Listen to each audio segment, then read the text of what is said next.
Excuse me, are you Adam Graham? The very same. And this is my old-time radio snack wagon.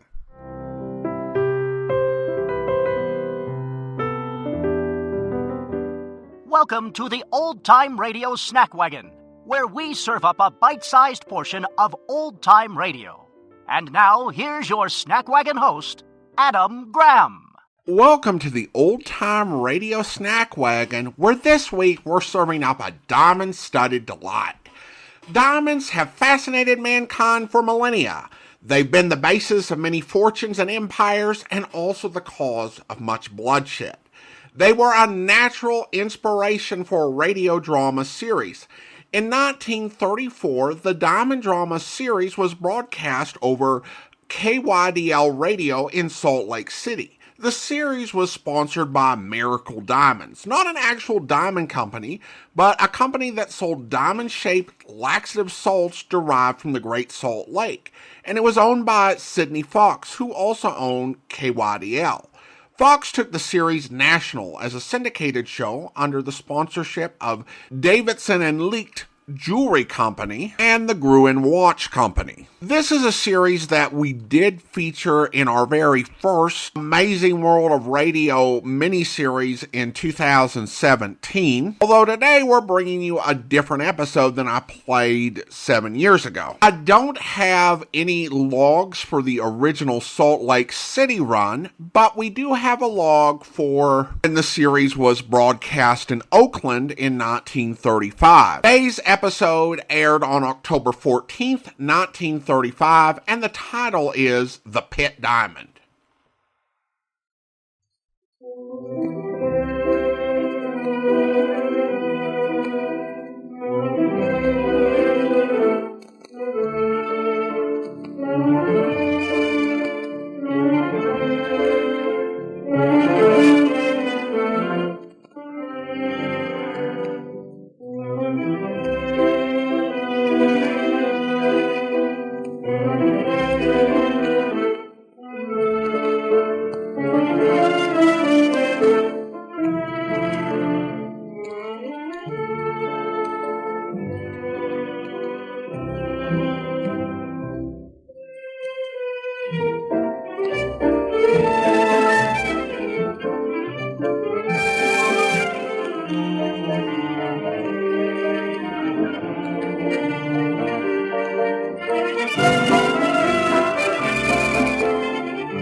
In the year 1701, Thomas Pitt, or Diamond Pitt as he was called, was governor of the city of Madras in India. He was an interesting personality, a soldier of fortune who had set up business in opposition to the powerful East India Company. At length, that same company, realizing the brilliance of Pitt, took him into the firm, where he became a powerful factor. One day, as usual, he was seated in his office, busily at work. Bradford. Yes, Mr. Pitt. What was that you said about some Hindu wanting to see me? Maybe by the name of Balkiva, sir. Balkiva? He's in charge of a native unit at Golconda Mine? Yes, I believe he is connected in some way. Well, why didn't you tell me? It slipped my mind, Mr. Pitt. I'm sorry. Well, you could be. Tell this Balkiva to come in immediately. Very good, Mr. Pitt. Balkiva? I wonder... Come in, Balkiva. Governor Pitt, Sahib is well. Quite well, Balkiva. I bring something to the Sahib. I hear from the men in Golconda that Governor Sahib likes the diamond. Oh. I think perhaps the Governor Sahib might like what I have here. Yes. Well, let me see it. Here it is, Sahib. Good heavens, why, it's as big as a... You know much about diamonds, Balkiva? It is not a diamond, then? Not a diamond? Why, it's the most wonderful one I've ever... where did you get it? I found it, Sahib. You found it? Yes. I found it lying by the path. Yeah, you did well to bring it here, Bagheera. I was afraid to let anyone else see it, Sahib. I do not want to be killed. Of course, the diamond is not cut, and there might be flaws, you know. Then the Sahib will not buy it? Oh, I didn't say that. Well, what do you ask for it? The Sahib will tell me what he will pay. Let me see. I'll pay you, what do you say to 1,000 pounds? 1,000 pounds? I will sell it to the Sahib for 1,000 pounds. Good. Bradford, my secretary will give you the money. You will buy it now, Sahib? Yes, but only on one condition. That you say nothing about it to anyone. Nothing. Yes. Take Barkeever with you, Bradford. Pay him 1,000 pounds of my own money. 1,000 pounds? Do as I ask you. Yes, sir. Now, this is a bargain, Barkeever, what I said. It will not be necessary for you to return to Golconda. You understand? Yes. May prosperity come to you, Sahib. Yeah, you never fear that. Bradford, see the Barkeever is well treated. Yes, sir. Goodbye, Barkeever. Farewell, Governor Sahib. Now, let me weigh it. More than 200. 300. It can't be. Surely it's not. Yes, that's balanced. 410 carats. Why, this stone is worth a king's ransom. And it's mine. Mine. I can buy the world with this. And it only cost me 1,000 pounds.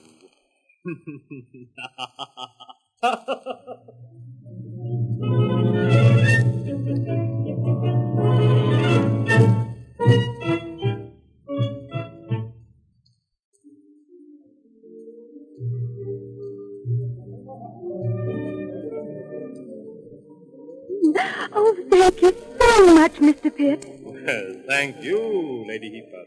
Oh, I watched your career with so much interest. Isn't India the most glamorous place? Well, frankly, Lady Heathcliff, I found it very hot and muggy.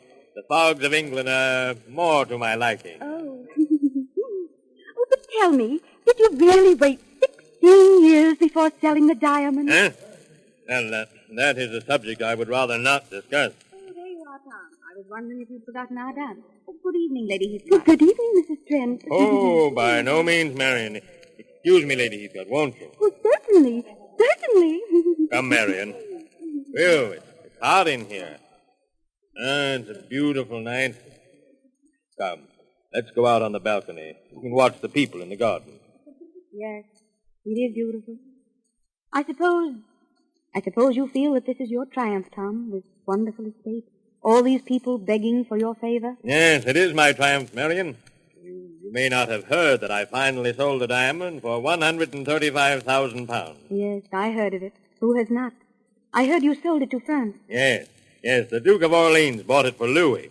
I understand they'll call it the Regent Diamond. Then it was a good investment, after all. You don't seem very pleased about it, Marion. Why, yes, I am, Tom.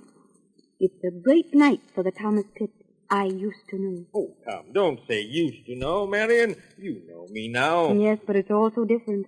You're a great man now. You have married into one of England's greatest houses.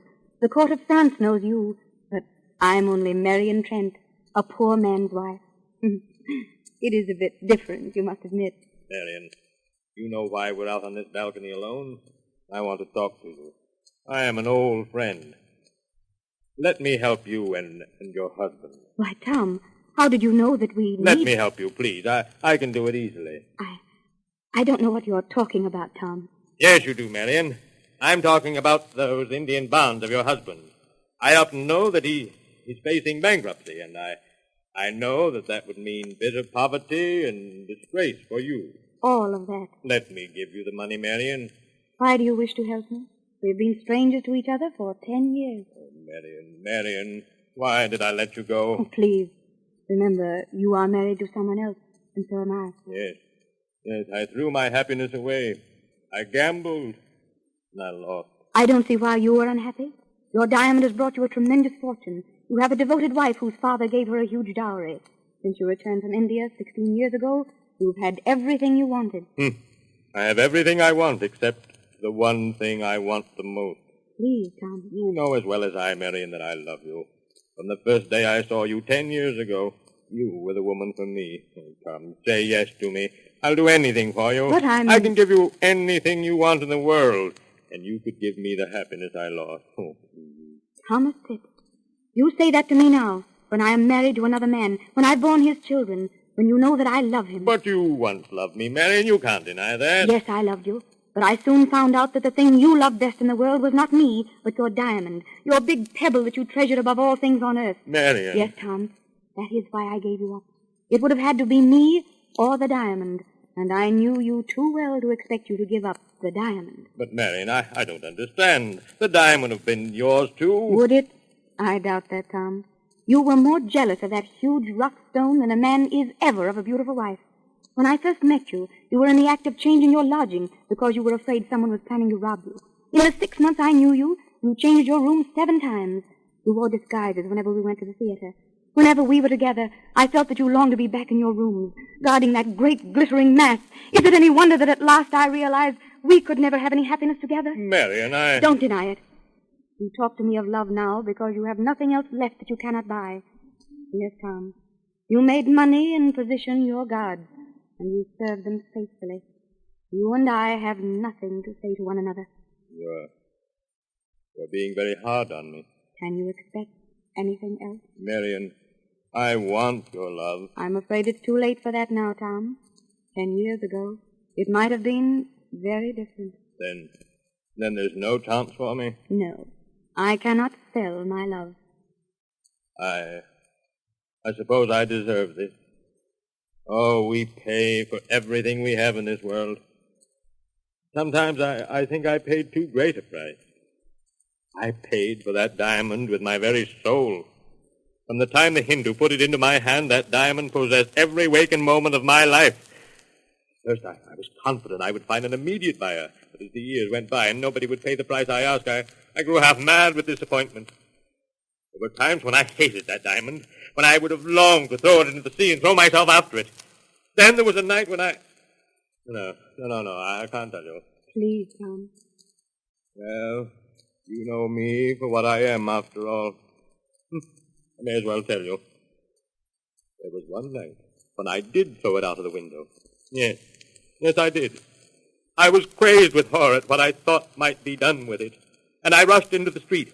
I crawled on my hands and knees into the mud, calling on God to help me. At last I found it. It was lying in the filthy gutter. That's what it did for me. And when at last I sold it, all the money in the world couldn't bring back my self-respect. I pity you, Tom. Oh, no. You mustn't say that. You've humbled me enough. Go on, Marion. Go on into the house. I want to be alone. But, Tom, Please go. I'll follow you in a moment. Are you sure that you're... Thank you, Marion, for showing me myself. Goodbye, Tom. Marion. I didn't know you were... Oh, it's you, Bradford. Well, come here a moment. I want to see you. Yes, Mr. Pitt? You've been with me a great many years, haven't you? I can trust you. I hope that you can, sir. Yes, well, now, tomorrow, I want you to arrange through the East India Company to buy all the Indian bonds belonging to James Trent. But they're worthless, Mr. Pitt. Yes, I know, but do as I say. And listen, by the way, under no circumstances let anyone know that I am the buyer. It's merely a little private debt of honor.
Welcome back. A fascinating story, if a bit embellished.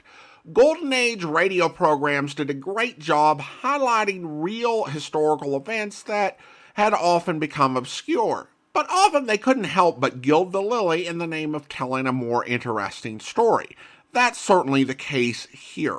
The real story of the Pitt Diamond is a little different than portrayed in this episode. For one thing, the romance angle didn't happen, at least not as it was described in the drama.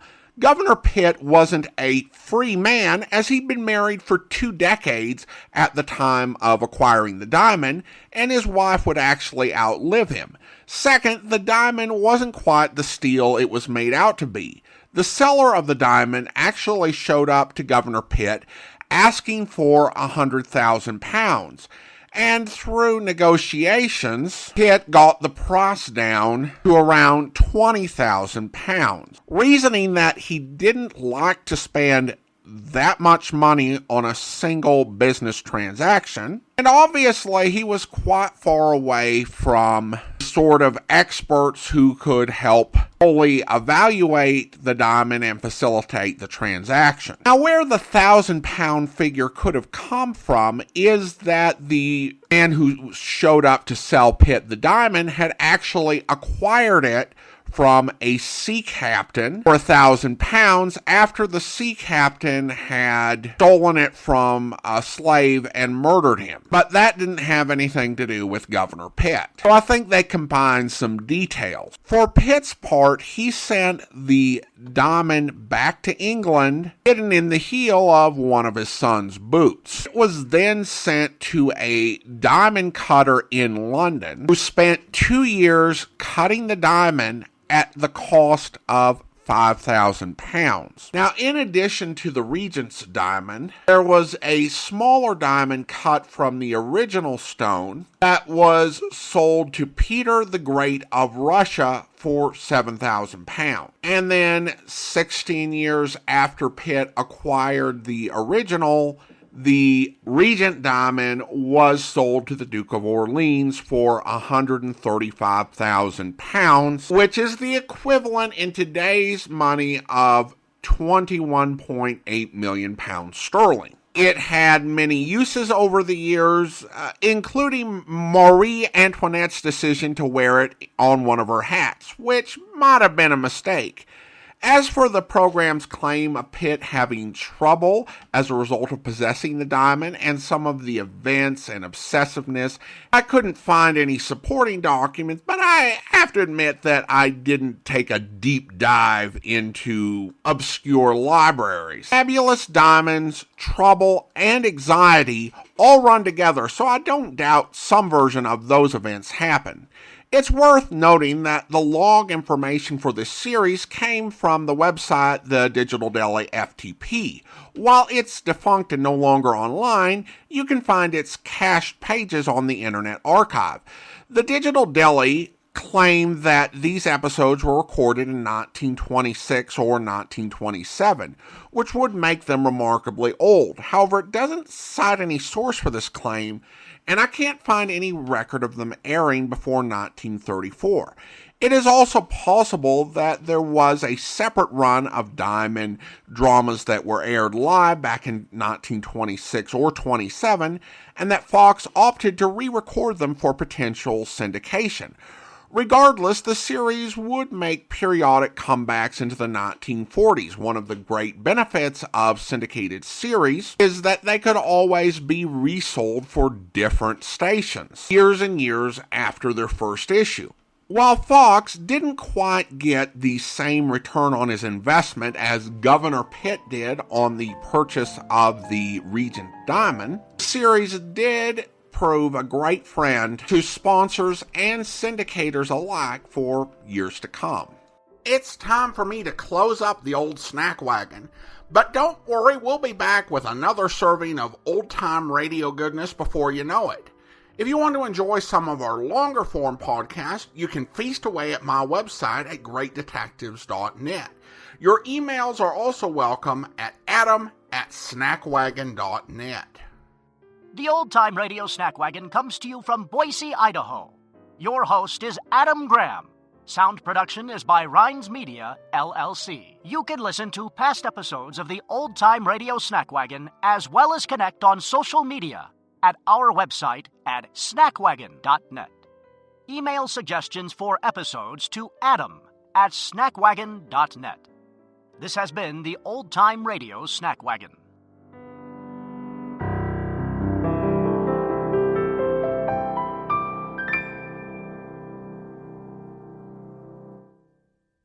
Until next time, goodbye.